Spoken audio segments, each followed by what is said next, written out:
প্রথম ও দ্বিতীয় বংশাবলী। প্রথম ও দ্বিতীয় বংশাবলী বংশাবলী পুস্তকগুলিতে ও রাজাবলী পুস্তকে লিখিত একই ঘটনা কিন্তু ভিন্ন দৃষ্টিভঙ্গিতে তুলে ধরা হয়েছে। রাজাবলীতে ইতিহাসের আরম্ভ হয় সিংহাসন থেকে, কিন্তু বংশাবলীতে আরম্ভ হয় বেদি থেকে। রাজাবলীতে কেন্দ্রস্থল হলো রাজপ্রাসাদ আর বংশাবলীতে হলো বেদি। রাজাবলীতে রাজনৈতিক বিষয় আর বংশাবলীতে আছে ধর্মের বিষয়। রাজাবলীতে মানুষের ধ্যান ধারণা ও আচরণের বিষয়, কিন্তু বংশাবলীতে পাওয়া যায় ঈশ্বরের জাগরণের ঘটনা, যা 5টি রাজাদের সময় ঘটেছিল।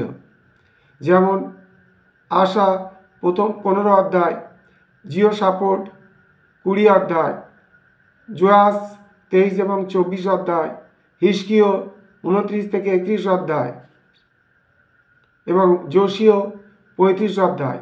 প্রথম বংশাবলী পুস্তকের কাঠামো: বংশাবলী 1 থেকে 9 অধ্যায়, শৌলের রাজত্বকাল 10 অধ্যায়, দাউদের রাজত্বকাল 11 থেকে 29 অধ্যায়।